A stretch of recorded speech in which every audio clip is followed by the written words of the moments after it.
안녕하십니까. 반갑습니다. 예, 전화로 뵈니까 또 반갑네요. 예. 네. 자, 의원님 상임위가 국회 가방위 소속이시잖아요. 그래서 네. 얘기부터 먼저 좀 드려야 하겠습니다. 자, 윤석열 대통령이 이동관 특보를 방송위원장으로 지명을 했습니다. 네. 야당과 언론계 반발이 심할 거라는 거 대통령께서도 잘 아실 텐데, 자, 대통령께서는 왜 이동관 특보가 꼭 필요했을까요? 네, 일전에 이 방송에서 말씀드린 것처럼 예. 지금 4차 산업혁명 시대 방송통신 기술이 많이 지금 발전을 하고 있지 않습니까? 그래서 과거에 완전히 다른 영역이었던 방송과 통신이 지금 융합이 돼서 소위 말하는 통합 미디어 지금 논의가 본격화되고 있고 예. 또 일부에서 많이 지금 비판을 받고 있습니다만은 방망경영 특히 불공정 방송으로 지금 개혁해야 될 공영 어떤 방송의 어떤 문제 이런 문제 하나하나가 사실은 많은 어떤 그 이슈가 있어서 예. 이런 문제를 해결하기 위해서는 뚜렷한 소신과 주관 그리고 이 분야에 많은 또 경험이 좀 필요한 분이 예. 갖고 있으면 필요하다 이런 측면에서 이동관 지명자가 대통령실에서 높은 평가를 받지 않았나 생각합니다. 예. 자, 그런데요, 의원님. 이 네. 방통위원장 하시려면 꼭 거쳐야 할 게 있습니다. 바로 장관이시기 때문에 인사청문회 해야 하는데 네. 학폭 의혹에다가 요즘에는 이동관 후보자 부인의 인사청탁 의혹까지도 지금 현재 불거진 상황입니다. 네. 과방위원으로서 참 이럴 때 청문회하기 부담스럽지는 않으십니까? 네, 굉장히 처음에는 걱정이 많이 됐죠. 사실 예. 학폭 문제는 대한민국 국민들에게 사실 굉장히 좀 민감한 이슈고 바로 직전에 정순신 전 국가수사본부장 지명자가 낙마됐고 해서 저희들도 많이 걱정했습니다만은 알고 보면 볼수록 예. 이동관 특보들의 학폭 문제는 예. 우리가 알고 있는 일반적인 학폭과는 전혀 다른 문제다. 예. 그러니까 학폭 피해 당사자는 평생에 이런 학폭으로 인해서 정신적 그리고 육체적 충격을 안고 살아가는데 이미 당시에도 학폭 피해자 학생이 하해를 하면서 이동관 지명자의 그 아들 강제 진학에 대해서 이제 반대를 했고 예. 심지어 당시 담임 선생님이라든지 상담 선생님까지도 강제 진학을 반대하고 또 학생들 같은 경우는 화해를 하면서 최근에는 언론에 나와서도 그런 이야기를 했지 않습니까? 예. 그래서 알고 보면 볼수록 이 학폭 문제는 일반적인 학폭이 아닌 당시 어떤 또래들끼리 어떤 그런 성장기였던 싸움이었다. 예. 이런 어떤 것들이 이제 입증이 되고 있고 최근에 불거져 나온 인사청탁 문제는 예. 이미 이동관 특보가 명백하게 클리어하게 밝혔다고 생각합니다. 부인께서 받은 돈을 돌려주고 또 당시 대통령실의 민정 수석실에 신고도 하고 더 이상 밝힐 게 없지 않나 생각을 합니다. 예, 그렇게 말씀하시니까 한번 인사청문회를 통해서 또 특히 누구보다도 홍 의원님께서 어떻게 질의를 하시고 또 어떻게 대답을 하는지 한번 지켜보도록 하겠습니다. 네. 예.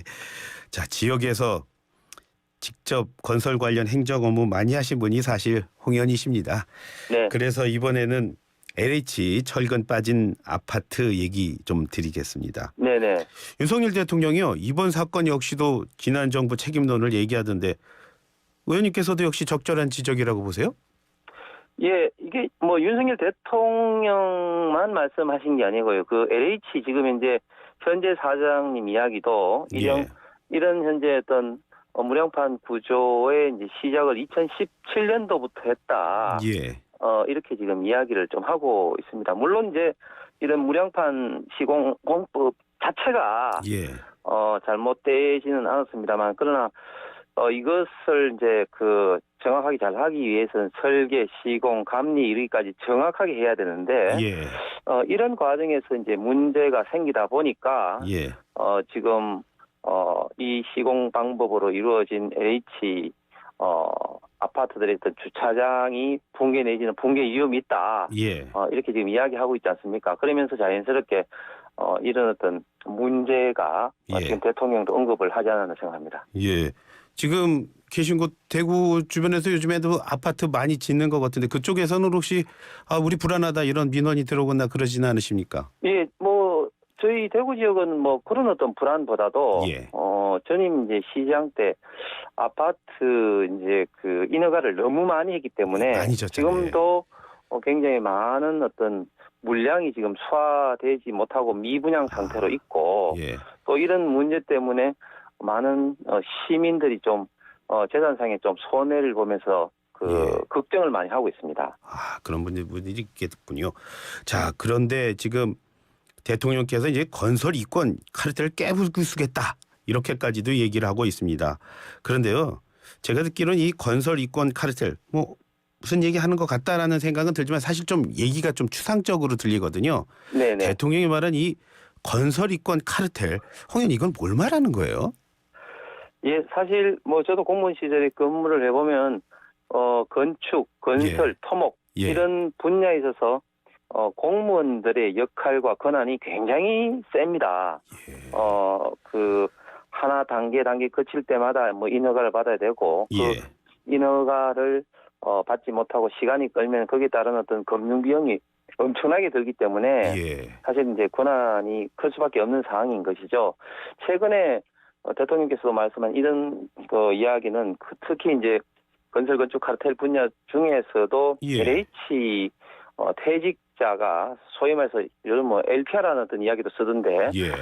많이 이제 감리 회사를 퇴직 후에 만들어서 예. 이 그 감리 회사들이 LH가 발주한 시공을 상당히 많이 이제 독점을 하고 있다. 예. 이번 감사에서 그 15군데가 지금 현재 그 철근을 상대적으로 이제 써져놨다는 것으로 문제가 지금 적발되지 않았습니까? 그 중에 13개 아파트 예. 단지가 LH에서 퇴직한 분들이 만든 감리 회사가 담당을 했다고 합니다. 이런 것들이 결국은 이제 이 건설 건축 분야의 어떤 카르텔의 한 단면이다. 예. 이렇게 그 담당 부처인 이제 국토부도 보고 있고 대통령께서도 이런 측면에서 좀 강조를 하신 게 아닌가 생각합니다. 지금 LH만 말씀하셨는데 그러면서 뭐 공무원들의 그 뭐 힘도 사실은 좀 건축, 토목 이런 데서는 많이 네. 들어갈 수밖에 없다는데 네. 그러면은 뭐 공무원 하시다가 그만두신 분 가운데서도 이렇게 무슨 건설회사 들어오시고 그런 분들 있겠군요. 그러면. 그래서 사실은 지금 이제 일반적인 어떤 공무원들 같은 경우에는 퇴직 이후에 3년 정도 유관 기간에 취직을 못하도록 지금 법상 규정하고 있지 않습니까? 예, 예. 그리고 기업도 예. 기업도 그 일정 규모 이상의 그 기업에는 유관 분야에 취직을 못하도록 지금 막고 있습니다. 예. 그런데 공무원들은 이제 상대적으로 이런 어떤 문제를 구조적으로 해결하기 위한 어떤 그런 장치가 있는데 예. 지금 이제 공공 부분은 상대적으로 이런 부분에 대해서 조금 약한 거죠. 예. 자, 그렇다면 그렇게 말씀하시네. 그렇다면 과연 이권 카르텔 깨자고 했는데 어떤 대책들 나올 거라고 예상하고 계세요? 예, 일단 원희룡 장관께서도 밝혔다시피 일단은 현재 이 사항을 이제 분명하게 이제 조사를 통해서 이제 적발을 해서 구조적으로 문제가 어떤 문제가 있는지 정확하게 이제 밝혀내는 것이 이제 1차 단계인 것 같고요. 예. 그다음에 두 번째는 이런 구조적인 문제를 막기 위해서 예를 들면 뭐 LH 퇴직자들의 어떤 문제라든지 이런 어떤 문제들을 어떤 계약할 때 어떻게 반영할 것인지 이런 어떤 것도 이제 생각을 해봐야 될 거고 그리고 가장 중요한 문제는 제가 이 분야의 전문가들하고 이야기를 해보니까 설계, 시공, 감리 이런 어떤 분야에 좀 실력 있는 그 인력이 또 상대적으로 좀 부족하다 이런 이야기를 많이 하고 있습니다. 그렇기 때문에 이런 어떤 구조적인 인력 문제도 좀 장기적인 과제에서 좀 풀어나가야 될 것 같습니다. 그래서 좀 많이 나오는 말이 현장에 계신 분들이 좀 외국인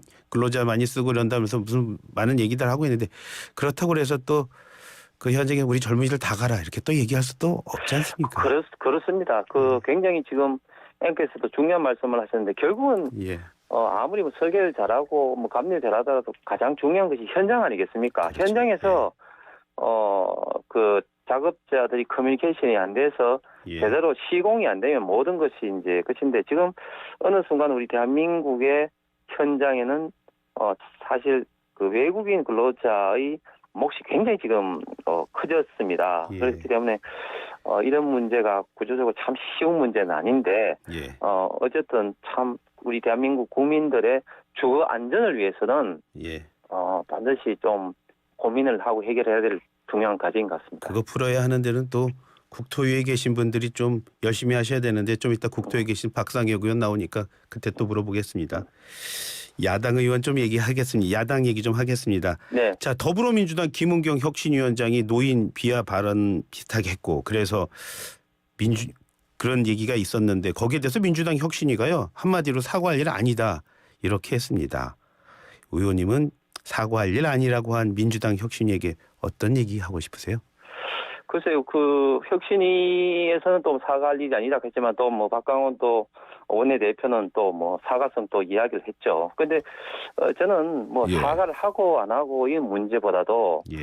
이런 이야기를 하는 어떤 기본적인 어떤 가치관과 좀 정신 상태가 좀 문제라고 생각을 합니다. 예. 좀 이름도 좀 어려운 가칭이 이제 여명, 여명 비례 투표 뭐 이런 어떤 주장을 김은경 혁신위원장이 이야기를 했는데 예.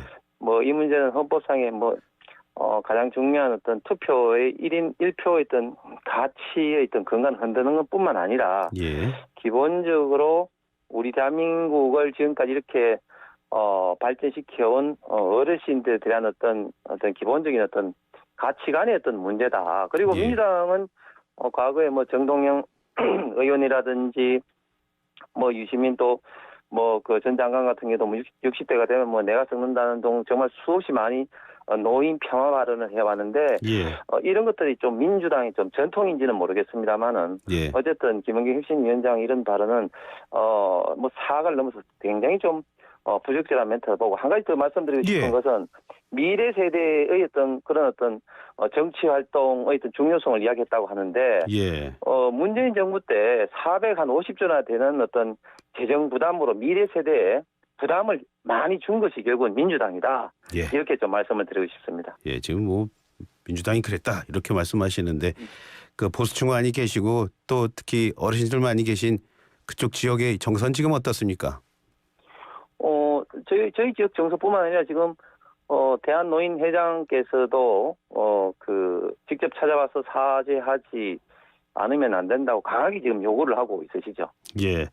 그러면 젊은 정치인 얘기 좀 하겠습니다. 코인 네. 논란으로 지금 무소속 의원이 됐습니다. 김남국 의원 얘기하는 건데요. 김남국 의원이 윤리자문위의 의원직 제명 권고가 부당하다고 했습니다. 네. 그러면서 국민의힘 의원인 정찬민 의원과 그때와 좀 형평성이 안 맞는다 그런 식으로 말하던데요. 제가 김남국 의원의 그런 태도를 보면서 예. 아직 참 멀었구나. 전혀 반성의 기미가 없구나 하는 것을 다시 한번 느끼게 되었습니다. 예. 김남국 의원 해명에 나는 충분히 소명을 했다 이야기하는데 과연 예. 김남국 의원의 소명이 충분했다고 느끼는 국민들이 있을까요? 예. 정말 충분히 소명하기 위해서는 본인이 계좌를 공개를 하면 됩니다. 그런데 예. 그런 계좌 공개도 하지 않고 있죠. 그리고 우리 당의 의원들 정찬민 의원이라든지 또 권영세 의원 같은 경우를 비교하는데 정찬민 의원 같은 경우는 뭐 지금 이제 구속 수사 받고 있기 때문에 국회 윤리특위였던 그런 어떤 대상이 아닌 것이고요. 예. 그리고 권영세 의원 같은 경우는 가상 자신 있다고 자진 신고했지만 이거는 완전히 다른 상황입니다. 김남국 의원 본인은 FIU 금융정보분석원에서 정치자금 어떤 세탁과 범죄 혐의가 있다고 이제 예. 고발 들어서 된 사항이고 그리고 뭐 이렇게 조사하는 과정에 상당히 이런 어떤 그 내부자 정보라든지 이런 범죄 혐의가 있다는 것이 언론 보도를 통해서 지금 충분히 드러난 이런 사항인데도 불구하고 예. 전혀 관계가 없는 정찬민 의원이라든지 또 완전히 동기가 다른 권영세 의원 같은 이런 것을 비교를 하면서 본인이 억울하다 이렇게 이야기하는 것은 예. 참 아직까지도 제대로 참 뉘우치지 못하고 있다 이런 생각이 듭니다. 예, 비교 대상이 아닌 것들을 지금 비교했다는 말씀하셨는데 그렇다면 같은 비교 대상 얘기하겠습니다. 양평 고속도로 얘기하겠는데요. 민주당이 요즘에 국정조사 하자고 하지 않습니까? 네. 자, 민주당 왜 국정조사 계속하자는 말 할까요? 저는 국정조사를 이야기하는 것은 뭐 다분히 정치적인 공세라고 생각을 합니다. 예. 이미 지난 현안 질의에서도 뭐 이야기가 나왔고 많이 지금 언론 보도를 통해서 애초에 민주당이 제기했던 기본적인 그런 의문점들, 그러니까 김건희 여사 일가가 투기를 위해서 산 땅에 대해서 부당 이득을 주려고 갑자기 얼토당토하지 않게 노선 변경을 했다는 이런 주장들이 예. 다 지금 아니다, 사실이 아니다는 것으로 지금 드러났지 않습니까? 투기가 아니고 40, 50년 전에 선산이라든 이 목적으로 땅을 구매를 했고 또 예. 나들목 IC라면 땅값이 오르겠지만 이것은 이제 그 분기점이 이제 제시기 때문에 땅값 상승하고는 전혀 관계가 없는 노선 변경도 2018년도 양평군 도시계획 때부터 있었던 그런 어떤 이야기로서 여타된 이후에 타당성 용역을 한 회사들이 건의를 한 이런 어떤 전반적인 걸 종합해서 노선 변경이라는 이런 사항인데 사실 이런 기초적인 의문점이 해소됐음에도 불구하고 지금 주장하는 것은 다분히 지금 정치적 공세다 그렇게 생각합니다.